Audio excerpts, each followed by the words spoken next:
Hey, good afternoon, friends. This is Chris Errol from Compass Church. As we launch into our second episode of Unscripted Real Talk for Right Now, we're going to talk about grief. We've invited Mandy Young, the clinical director of the NEA Center for Good Grief, to come and talk with us about grief and mourning. And you might think, well, why does that even matter right now? It matters because there's a lot of heaviness that we're facing. There's a lot of ambiguity that we're facing right now. As someone just recently told me, there's a lot of sort of low-level anger that's taking place in our culture. And maybe one reason for that is because we are actually grieving and we don't know that we're grieving. So Mandy's so helpful to help us walk through this, and hope that you'll enjoy this episode.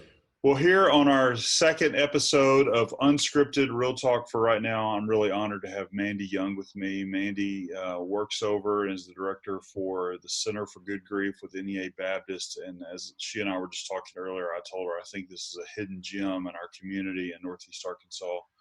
So Mandy, will you just kind of tell us a little bit about you and about your work with Center for Good Grief as we begin? Yeah, so I am Mandy Young. I'm the clinical director here at our NEA Baptist Center for Good Grief office in Jonesboro. We're here right in the middle of town, just off Browns Lane. We're one of the 6 programs of the NEA Baptist Charitable Foundation. And what that means is financially we are supported through donations and contributions through the NEA Baptist Charitable Foundation. Grief was one of those things identified by our physicians of NEA Baptist Clinic that really wasn't being addressed in our community. And it's been 6-7 years ago now that they started talking about really wanting to bring grief support here and available to anyone who needs it, regardless of their age, regardless of where they live, regardless of where they receive their health care. And through literally lots of prayer and acts of God, this team was formed. And we are an expansion from the Center for Good Grief in Memphis and Collierville. We have 3 locations, but we are deeply ingrained and embedded here in Jonesboro. And so we're very excited that we have this resource now, because before people were driving to Collierville and Memphis to get these types of services. We are grief specific to the loss of a loved one. It doesn't have to be an immediate family member. We see children usually starting around age 4. We see teenagers, we see adults, we see aging adults. In various losses, whether it's a parent or a child or a sibling, a coworker, friend, coach, teacher.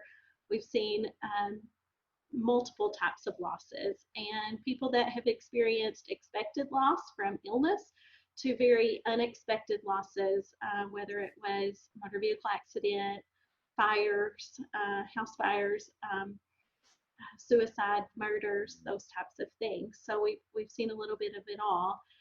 We are specific to grief in that we companion the bereaved. That is our goal, is to walk with people wherever their journey starts with us. Sometimes that's pretty soon after someone has died, and then other times it's been quite some time, even years. Sure. So that's who we are.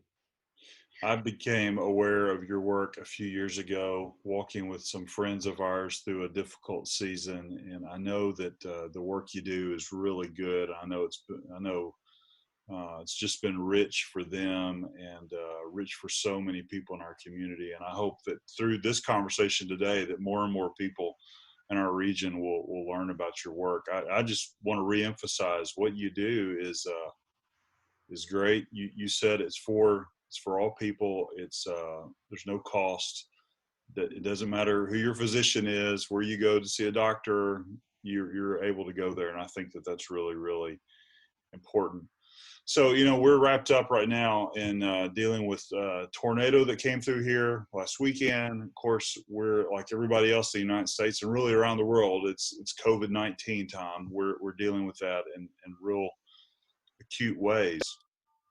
So it might seem odd that at this point that we're talking about grief, but that's really what a lot of us are feeling.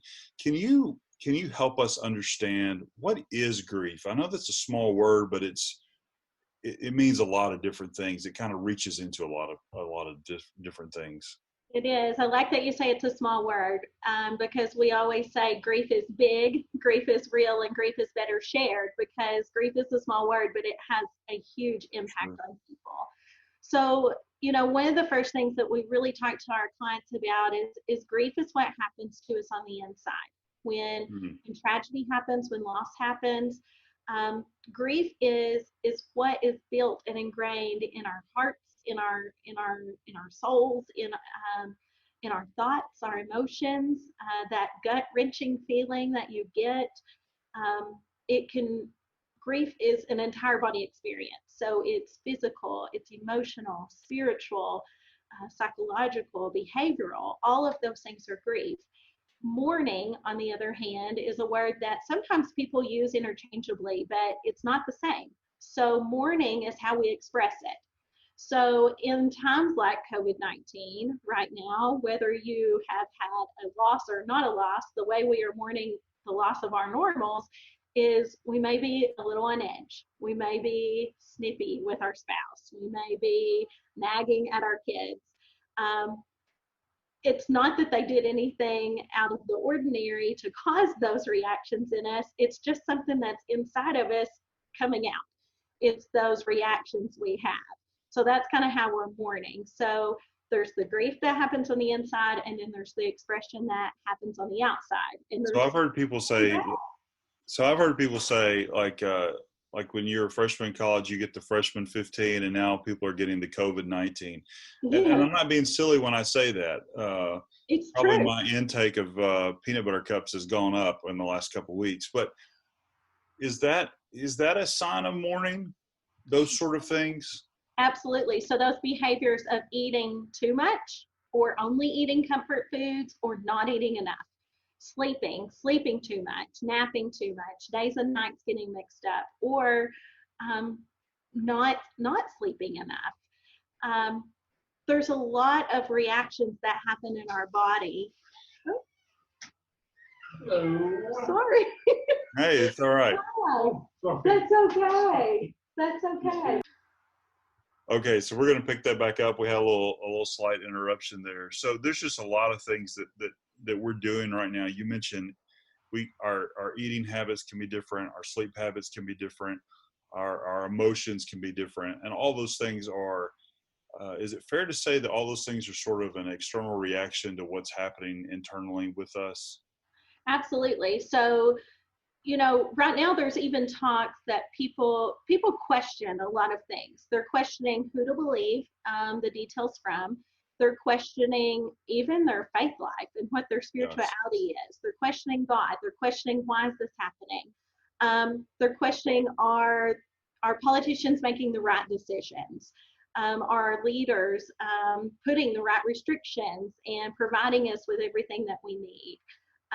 Our medical staff being protected enough? There's all of those questions. And so when you have all of those worries and anxieties and fears building up in inside of us, we have to figure out how to release them. And if there's those anxieties that are in us, we're going to have physical reactions of muscle tension. We're going to have behavior reactions of spewing from the mouth.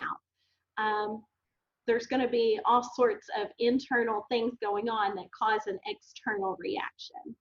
Let's on our sheet of questions here that you and I worked out. We're going to jump one because I think what you said is just so important. So there's grieving, there's mourning.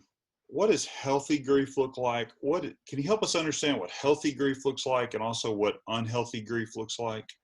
Absolutely. So, before a loss happens, before tragedy strikes, before changes come, we kind of have to know who you were before that. How did you handle a hiccup in the road? How did you handle life stresses? And was that in a healthy or unhealthy way? Do we overreact? Do we underreact? Are we present in our thoughts and emotions with people? But you know, lifestyle has a lot to do with it. If you prayed before, if you've had a faith in spiritual life before, that plays into effect in what that is today. If you were active before, did you go outside and get some sunshine? Did you go for walks? Did you practice yoga? Did you go to the gym? Did you run? Did you do anything physically that helped contribute to not only your physical health, but your mental health? Did you journal? Were you ever a journaler, writer, something like that? And if that is foreign concepts to you, it's always encouraged to try something new. Deep breathing, relaxation. There's all Mhm. sorts of things out there that can be helpful, but very healthy. Eating habits is a main one, and also staying on routine, staying and having some sort of a schedule. Do we have to have flexibility in these times being at home? Absolutely. We have to be flexible in what comes and goes. But it doesn't mean that we just let all schedules go to the wayside. Our Sure. kids need schedule. They need routine. They need a bedtime. They need to get up and eat breakfast. They need to have that structure as best as we can. Unhealthy ways of coping, the binge eating, the Reese's peanut butter eggs, right, um, the hoarding ourselves in our bedrooms and sleeping all day, taking multiple Mhm. naps, staying up all night, alcohol, drug use. People get anxious and they start smoking, and maybe they've not smoked in years, but they found a hidden pack somewhere in their house. Mhm. Anything like that. Reaching out to the wrong people for support. Um, Social media is great. Online connections are great. But where it becomes unhealthy is when you start reaching out to the wrong people, whether it's the same sex or opposite sex. Reaching out to people, you have a motive and an intention behind that. And Right. what is it? It's kind of the root of what the intention is on if it was a healthy source of connection with somebody, somebody you can talk to and trust, or was it for some other reason? You've laid such a good framework here for us for understanding grief and mourning. One of the things that you and I have talked about this week is we've said things. When I say we, I think collectively we're hearing this, and I know I've said it, and I've mentioned to you. We've talked about it in our home. Uh, we're grieving the loss of normal. Can you walk us through when we think that, when we hear that, when we say that, how do we respond in healthy, life-giving ways to that, or to Right. that sentiment, or to that feeling? Yeah.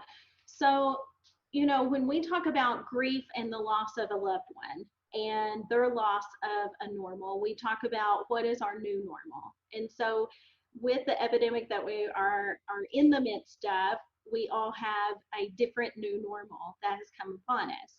So, with the loss of someone, sometimes it's even who takes kids to school, who gets the mail and pays the bills, who takes the trash out, who cooks dinner, who takes care of taxes, right? So Right. if those people aren't there physically anymore to play their role, to do those things, those those roles either get forgotten or they are filled by someone else. So when our new normal comes along with COVID-19, it's important to remember that, put it into perspective. Um, what have we lost and what have we gained? Can we still do some of these things like connecting, like talking and meeting? No, we're not at Starbucks. We're not running through Shadrack's and getting to, go to the park and sit down and have a talk, but we can Zoom, we can Skype, we Right. can FaceTime people. And so trying to find those little nuggets to find normalcy is important. Um, but there's things that have been permanently lost because of COVID-19. I have a little girl. I have a little 2.5 year old little girl who we will not have Easter Bunny pictures for this year, right? Sure. That's kind of sad. So when we look back, when she becomes a senior, we're going to be like, why did we not take her to see the Easter Bunny this year? Well, that is a moment that will not happen. Seniors, graduations, and I have a coworker, and a wedding, a family wedding, is not getting to take place in all of this. Um, Visiting family, going on spring break vacations, all of those things might not happen right now. But we also have to know that our new normal that we're living day to day right now in the midst of this is not permanent. It may not be something that we fully get back, but you will eventually get to take those vacations. You will Sure, get sure. to see your family. But there's some of those things that are just lost, and we have to grieve and mourn those, and we have to do that in a healthy way. We have to do that together and in unison. We can't try to do it all on our own. We can't mask it and act like, oh, I'm fine, I'm fine. We're really Yeah. not fine. We have to talk about it. As you were talking, I was thinking about this reaches, you're talking about your daughter. I'm thinking, as you mentioned seniors, I'm thinking about my son. This is senior in high school. I'm thinking about people that are in the process of, they've been pregnant and now their child is due, and how many people are allowed in a labor and delivery room at our local hospitals has changed. Um, our local funeral homes have changed how they do funerals right now. Uh, Absolutely. this becomes such a triggering event for all people. I mean, everyone is going to be affected by this. So what you said there, I think is so helpful for us as we're, trying to find a new normal. And I think it's really important what you said about this is not going to last forever. Uh, Right. this will be altered. The way we function is going to be altered, but it won't be. It will not last forever. Sometimes in our Western world, Stop, sorry. I was saying that sometimes in our Western world, we really think that grief is almost like a switch that you flip. You turn it on for 2 or 3 days, as you and I mentioned earlier. You turn it off. But grief doesn't really work that way, does it? I mean, No. how does grief work in So that way? if we're often asked, am I doing this whole grief thing right? Well, there's not a right or wrong way, and there's not a checklist of things that we can say, okay, I've done this step and this step and this step, so now I should be good. That's not really how grief works. Grief is really messy, and it lasts, unfortunately, a lifetime. So when grief has impacted someone, when loss has happened, um, there are some emotions that some people will feel very heavily all the time. And, if me and you lost the same person, your emotions are going to be different than mine. I Mhm. may have anger at some point, and you may feel some guilt and sadness, but I might never ever feel that, and you might not ever be angry. And so we can't transpose those things onto one another. We also have to be careful with comparing our loss and our grief journey with someone else's. Um, Everybody is so unique because of the relationship and the personality that Mhm. existed to cause grief to happen. The events and the support system you have around you right now, that impacts you specifically. Not everybody else's story is the same as yours.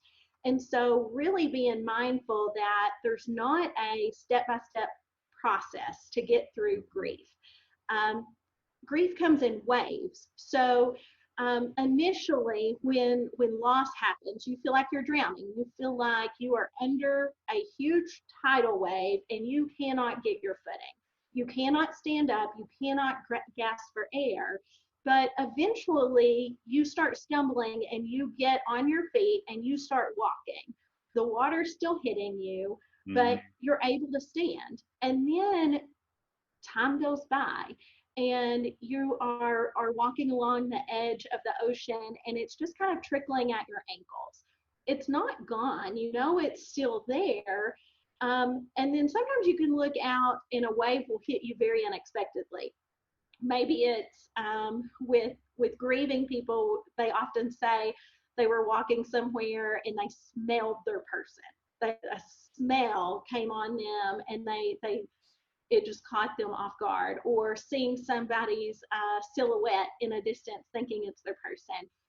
Very unexpected. They might have been having a fine day, a great day, and that was an unexpected wave. Where an expected wave, ones that we know are coming, that we can prepare for, are maybe birthdays and anniversaries and Mother's Day, Father's Day, some of those things. With seniors in school, that's going to be next year during prom and graduation. you bet that the seniors from this year are going to be talking about, well, we didn't get all of that last year. Sure. Let me tell you why. That's going to be another wave. And they may even relive some of these things that they're thinking about or talking about right now. But we can expect them. Those are yearly things, yearly traditions that we have that we can expect to feel some sort of emotion coming up. So I think it's a matter of being prepared and having a plan, but also giving yourself some flexibility in what you're going to do to be able to cope in a healthy way for that. You told me earlier that so sometimes we're not, well, I'm just say this to tell you what you said. Sometimes we're not very good at sitting with people in grief. I think Yeah. that's a story that comes out in the Bible at multiple points. And so we're prone at times when we don't know what to say. We feel like we have to say something. And the way you said it was sometimes we say dumb things, because I'm prone at times to say dumb things. Help us. Can you just kind of like give us maybe a few things that are things we should not say to people who are grieving? Absolutely. Whether it's grieving like COVID-19 stuff or it's grieving a physical death. Yeah. So one of the things we hear often is grieving people hate the phrase, God will not give you more than you can handle. When it's not true. It's right. not biblical. There's no truth behind that statement. But so many people use it. And I'm just going to say, stop. Stop using the cliches. They don't help anybody and they don't help anything. They don't make anybody feel any better. And they probably don't even make you feel better, even if you're the one saying them. So just stop the cliches. Also, just not having a fix for everything. Or, if a senior comes to you and says, whether it's a senior in high school or a senior in college, I'm not getting my graduation, and really mourning the fact that they are not getting to walk across the stage with their classmates and have that celebration of such a huge accomplishment that they've worked many years for. When they don't have that, don't try to counteract that with something that should make them feel different. Whether that is, well, you shouldn't feel that way because of XYZ, and give them plenty of excuses, or trying to minimize it. Tell them, well, it's not that bad. You still get a diploma. They don't want to hear that. They want to just be heard. So sitting in silence and not having an answer is okay. You do not have to have an answer. If they trusted you enough to come and sit and tell you that, you should be honored just to sit and listen to it and not have an answer or a response. I know that's all true. Some of us, though, people, not me at all, but some people are wired to want to fix everything. It's just really hard to be quiet. It is. Yeah, it is hard to be quiet. It's hard, but that's such a great reminder. Something you said earlier kind of came back to me while you're saying that. We are all so unique. We're all going to grieve uniquely. We are. And so it's not a one-size-fits-all thing right now for people and how they respond to this. As people are hearing you and I talk, sometimes I think our lives, we kind of have a dashboard that tells us how we're doing, or we are with fuel and we are with oil pressure, and then there are warning lights that come on.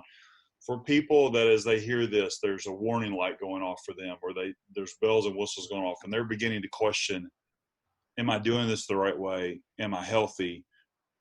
What are some practical things that people can do if they're curious about their health, their emotional and mental health right now as it relates to grieving all of this? Yeah, so if they are typically a very healthy person, if they feel like they lead a very healthy lifestyle and they have a good support system, it may be as easy just as an internal check to not forget to check on you. Many women like to check on everybody else. How are you? How's my husband? How's my pastor? How's my kids? How's my coworkers? How's my mom and dad and grandparents? How are you? But we often forget to turn that question back to ourselves and say, how am I doing? and really nurturing what that answer is, and listening to your own self, listening to your body, listening to your mind, and giving your some time, some quiet time, just to process and allow yourself to have the ability to cry or scream in a pillow or whatever that is, just to relieve some of that stress and anxiety and fear and worry. Talking to a friend, talking to a trusted person that gives sound advice, not someone that's going to fuel more anxieties and worries and stresses into you. All have those people on Facebook. Don't go to them. They're Right. not going to feed you healthy stuff. You need to find someone that is going to feed you words of encouragement and have listening ears that hear you. Um, if it's more than that, if you feel like it is just an out of control thing, reach out for help. There are many church offices, there are mental health providers in our community providing services just like we're doing Zoom today. Ourselves, we are grief specific, but we would be glad to talk to somebody that is grieving the loss of someone, plus going through everything that we've experienced with the tornado and the COVID-19, that reach out. We do not have a commitment that you have to come see us long term. We also have some really good frequently asked questions listed on our website for baptistgriefcenters.org. And sometimes it's just a matter of, do I need grief counseling? Does my kid need grief counseling? And how do I know that? So being able to go to baptistgriefcenters.org and being able to see that from our website can be helpful. But just making sure you're surrounding yourself with wholesome people that have your best interest in mind, and doing those internal checks and giving yourself time to actually check on yourself. You know, it's believed that when the Bible was being put together, that the book of Job from the Old Testament was one of the very first books written, which is all about grief and suffering and sovereignty of God. I mean, there's a lot of stuff in there, but Job had his three friends that showed up on the scene after he had lost everything, and they were silent for 7 days. And then they spend practically the balance of the book talking about all the reasons that Job's life came unraveled. But they were only able to be quiet for 7 days, and Job really needed maybe 14 days or 21 days or 28 days or some greater sequence of that. So I think what you said there about, don't go to people that you know are going to be incapable of listening well. That's so helpful. You and I talked earlier, and I tell our church this on a regular basis. Like, I can sprint mercy with you, but I'm not great at marathoning mercy. That's just not my gift. And I think it's just so important for us to, to be willing to refer people. Don't get in over your head. There are people such as Mandy and her team, a whole host of other therapists and counselors in Northeast Arkansas that they specialize in this. This is their training. And we're not equipped. I'm not equipped to be a licensed professional counselor. That's not my role. So I'm so grateful for the work that you do. You mentioned what we need to do for ourselves. And I want to wrap back to this because I just think this is so sensitive for so many of us right now. When you see other people that are grieving, we talked about their normal's gone, their senior year's changed, wedding plans have changed, birthday plans have changed, trips and traditions have changed. How do we, just one more time, how do we effectively help others who are grieving? You mentioned a lot of things. Maybe you just need to touch on those again, just so that just kind of sinks in for those of us that are a little bit hard-headed. Yeah, I think it's just a matter of being intentional in those conversations. When you hear their stories, when you hear their cries for help of man, this is really bothering me, get creative, but sit and listen. Mm-hmm. I've seen some pretty inspirational video clips and different things that have come through the news and different media outlets of how encouraging we can be to one another. Be a listening ear, be willing to sit with them and pray with them. Don't minimize what they're experiencing or what they're going through. their loss, their grief, their anxieties and worries may not be the same as yours. So you don't have to have a magical fix, something that you can tangibly put together, but you can walk with them. You can sit with them in silence. And then, just really being able to find creative ways. If you have a senior and they are not getting to graduate, put that cap and gown on and march through the living room. If you have birthday parties, I know our boss, our executive director, just did a Zoom birthday party for her mom. You have to get creative. Not everybody's going to be eating the same cupcake out of your cupcake pan, but everybody make cupcakes. Everybody celebrate. Send birthday cards in the mail still. If you can't get to a store to be able to do that, a piece of paper and an ink pen will do. Be creative. It doesn't matter how pretty it is. It's the intent behind it. Sure. That you know that you care. And it just reminds me, this is a great opportunity for us to extend a tremendous amount of grace to each other. Yes. You mentioned you can't get to the store to buy a birthday card, get a pen and a paper and write a birthday note. And I'm not big on writing notes. I'm not very good at that. So that's a really encouraging word. If this conversation has prompted people to say, okay, I need to seek out the help of the NEA Center for Good Grief, what are ways for people to connect with you and your work? How do they do that? Yeah, so we require no referral whatsoever because we do no billing and no insurance. There's no official chain of referral that we have to follow.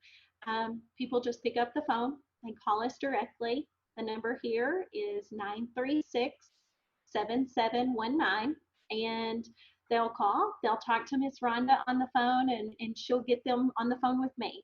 I will be the one to talk to them and get them set up with an appointment. We have 3 therapists here, myself, Miss Anna Page Umhafer, and Katrina Smith. We're all specialized and trained and educated in grief services, very grief specific things. And we would be honored to just walk with anybody in that. You do not owe us anything, no explanation, just call and share your grief story with us, and we would be honored to be able to do that. Oh, that's great. This has been so encouraging because sometimes when these sort of things happen, of course, physical death brings this about at times, but also something like COVID-19 where you can't quite get your arms around it. You kind of feel like you can get in a free fall. Yeah. And you don't know what to hang on to and what to grab. And I think that what you've done here today is you've given us some handles to name what we're feeling, to name what we're thinking, and be able to put words to that, which in turn I think leads us to find a way out of it in a healthy, productive way. So, Mandy, thank you for your work. Thank you for what the Center for Good Grief does. We're so grateful that you've taken time to do this today, and I really hope that as people watch this, as they listen to this, as they process it, that they will reach out to you and get help, because that's what you're here for, is to help people. Yeah, we would be so grateful if people would call and trust us just with their grief stories. We're not scary. You can kind of see behind me. I mean, we're a very welcoming and homey feel. Mm-hmm. So once this COVID-19 restrictions are gone, we can't wait to welcome new people into our lobby and into our spaces here. But until then, we will join them in their homes, in the comfort of their homes, in their pajamas if they want. Yeah. However they need to be able to talk to us on phone or through webcam, we would be glad to do that. Let me just say, I've been there a couple times, so I know that there's been seasons in my life where I've seen a therapist, and it's been really, really helpful for me, and there's no shame in that whatsoever. It's been a real benefit. My language I use is that I'm feeling stuck. And when I say over and over again to myself or to my best friends, I'm stuck, that's a sign that I need to get help to get unstuck. And so if you're wondering about the NEA Center for Good Grief, I've been there a few times. It is a beautiful space. It's a very comfortable space. And I think you'll be blessed to engage them in conversation about your grief. So again, Yeah, Mandy, thank you so I'd much like for all your help. absolutely. I'd like to add, I'm glad that you're transparent enough to share that part of your journey, that you were able to seek help and get counseling when needed. And that's part of putting your own oxygen mask on first. We use that analogy a lot. If you've ever rode in a plane, um, they tell you you have to put your own oxygen mask on first before you can help anyone to your right or left. And that those people to your right or left, maybe your husband or your wife or your children, but it may be aging adults or your congregation or whoever else might need you. Well, And really have to take care of ourselves first, and make sure that we are well taken care of before we can help everybody else around us. And so making sure that you are fueled and ready, that is so important in self-care and through this journey. well, thank you. Thank you. Thank you. Again, this has been great. And I'm really honored that you would take time out of your day to spend some time with us and walk us through this. So thanks again, Mandy. Yeah, thank you. Thanks for having me. All right. Bye-bye. Again, thanks to Mandy Young for this incredibly helpful conversation that kind of gives us a way to wrap our arms around what we're feeling. I want to say to you as we wrap up this episode, if you are grieving, please call the NEA Center for Good Grief and get help.